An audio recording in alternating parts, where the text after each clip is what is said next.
Hello, my friends. You might remember a little while back I did a live with Lorie at Enchanted Dreams 71, and we did some collaging on Amazon paper. Well, I wanted to show you how I treated the paper before our collage session that we did live, which I'll link that video in the, where am I going to link it? Yeah, in the description box if you want to check it out. But at any rate, I took Amazon paper that they put in the packages. I straightened it out as best as I could. You know, it's usually pretty wrinkly and crinkly, which actually I don't mind because it kind of gives a grungy feel and look to it. I painted it. I didn't do jelly plate. I simply painted it. So most of them, I started with a rose gold metallic paint. Then, as you can see what I'm doing here, I started going in with some stenciling, and I used paint for that too. I didn't use ink. I went ahead and used paint. Some of it got a little blotchy here and there, but honestly, I just worked with it. I didn't mind it at all. Many of you that follow me may have seen me use actual die cut things, I guess the dies, as stencils. If I like the pattern, why shouldn't I?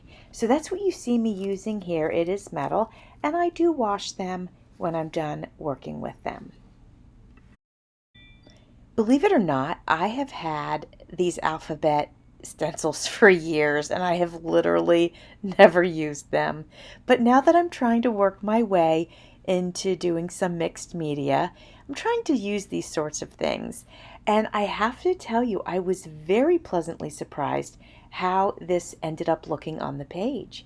So as you can see, it's the paper is brown, and then I put the rose gold on top of it, which looks beautiful with it, I think. And then I used brown paint for the letters. And once I peel this back, you'll be able to see how it looks. I absolutely love it. As a matter of fact, I love it so much, I'm going to go ahead and grab the other side with the rest of the alphabet, and I'm going to use it on the other side of the paper. Here is the result. Isn't it beautiful? Absolutely love it. I created about 6 of these papers, but I think I only used 3 of them for the collages. Yeah, I only used 3 for the collages. So I do have some spares that I can put in a journal, which I'm actually really excited about. I've sped this up to about 4 times speed because stenciling is stenciling. It's not that difficult to learn to do it. Just if you're doing it with paint, don't use too much paint. You see how I splotted that here and there before I started rubbing it around with my brush?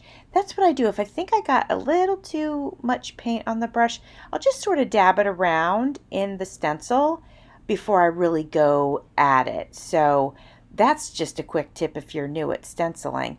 So I am gonna go ahead, fast forward through these and show you the results so you can see them. And then I'm gonna pop on the collages that we completed so that you can see how the papers worked in them. Now this black one I did not use in the collage session. I just want you to know that. But at any rate, okay, here we go. Let me show you the finished one of this. I really like how this one turned out. I love the white paint. It's actually a cream colored paint on top of the black. I just think that turned out super cool. This one I'm using a couple of different stencils on. I've got, I don't know, we call this a honeycomb. I'm not sure what that is. No, if it was a honeycomb, it would be more round. Anyway, this diamond pattern. But now I'm using this. I don't even know what we'd call this. Let's just call it a star. I have no idea what it is. Maybe it's a flower? We could call it a flower. Anyway, I'm going around the page here and there with it, not using it as a whole, if you will, just using sections of it. I really do like the effect that this stencil is having over top of that paint. Here is this one all finished. I think it looks pretty cool. Next, I'm going to start with another dark one. So I started with the paper, which was brown, and then I added a metallic, maybe like a metallic charcoal color or something like that. And I'm going over that with some stenciling. I'm going at it sideways, you can see here, with a lighter color paint. Adding some sort of, I guess we These might be called stars. I'm not really sure what this is, but I'm adding a few of those to this page as well.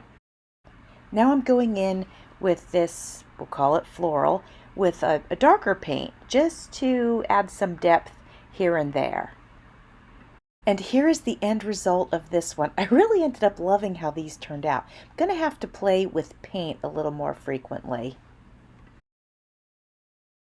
On this one, I'm using a variety of stencils, using the diamond shape again, and then bringing, I'm really partial to this particular stencil.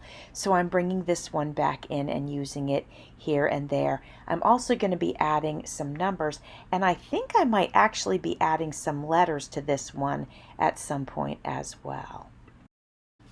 Yes, I'm going in. Do you see the X? I did add some letters here and there, not too many, just kind of an abstract, a nice piece to go under a collage. And we do end up covering a lot of this with the collaging, but that's okay. The parts that peek out look really, really cool. And this particular piece of paper, I did do a collage on, so I'm looking forward to showing you the results of that. Here are the end results of the collage that went on this particular piece of paper. I absolutely love how it turned out. These were so super fun. Here's another one of them, total beach vibes on this one. And this is the last one that I did, and I love it. It's very cheeky. I absolutely love it. It was really fun to put together. Friends, thanks for watching. See you soon.